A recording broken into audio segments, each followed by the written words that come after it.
ஏன்பா, இந்த second இன்னிங்ஸ ODI match மாரி ஆடாம, ஒரு டெஸ்ட் மேட்ச் மாரி ஆடுனா தான் என்ன? அப்டின்ற மாரி வந்து பார்த்தீங்கன்னா, நடந்து முடிஞ்ச செஷன் தான் வந்து பார்த்தீங்கன்னா, India versus England second test match day 3ன்னே சொல்லலாம்.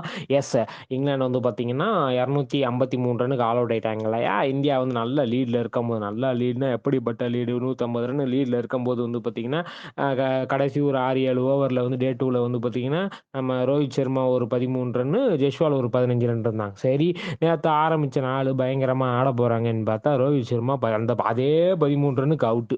ஜெய்ஸ்வால் கூட 2 ரன் எடுத்து 17 ரன்னுக்கு அவுட்டு. சரி சுமன் கில்லு உன்ன டெஸ்ட் மேட்ச் விட்டு தூக்கலான்னு பேசிக்கிறாங்க. ஐய்யய்யோ! அத மட்டும் செஞ்சிராதீங்க. என் பெர்ஃபார்மன்ஸ இன்னைக்கு காட்டுறேன் அப்படின்ற மாரி வந்து பார்த்தீங்கன்னா, ஒரு 147 பாலுக்கு 104 ரன்னுன்ற மாரி வந்து பார்த்தீங்கன்னா, ஒரு ரீசனபிள் நல்ல ஒரு ஸ்கோர வந்து பார்த்தீங்கன்னா, அடிச்சு குடுத்தாரு சுமன் கில்னே சொல்லலாம்.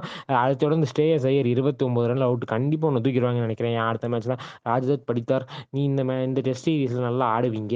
இன்னும் ஒரு 2, 3 டெஸ்ட் சீரிஸ் உங்கள பார்க்கலாம்னு நெனச்சா, வாய்ப்பில்ல போலயே. 9 ரன்லயே கெளம்பிட்டீங்க அப்படின்ற மாரி போயிட்டு இருக்கும்போது, அக்ஷர் பட்டேல் வந்து பார்த்தீங்கன்னா, நான் ஒரு ஆல்ரவுண்டர் என்பதை நான் உணர்கிறேன். நீங்களும் உணருங்கள் அப்படின்ற மாரி வந்து பார்த்தீங்கன்னா, ஒரு 45 ரன் அடிச்சாப்படி. அதைத் தொடர்ந்து வந்து பார்த்தீங்கன்னா, நம்ம பரத் ஒரு 6 ரன்ல அவுட்.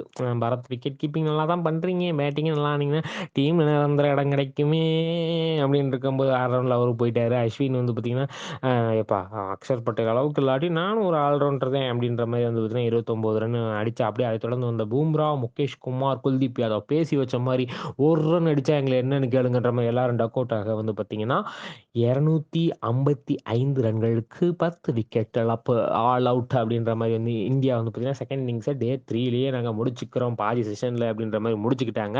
அதைத் தொடர்ந்து வந்து பார்த்தீங்கன்னா, இங்கிலாந்து ஆட வந்தாங்க. 399 டார்கெட்டா வச்சு நாங்க வரோம் அப்படின்னு. 400 ரன் வைங்களேன் அப்படின்ற மாரி வந்து பார்த்தீங்கன்னா, 400 ரன் டார்கெட்டா வச்சு வந்தாங்க.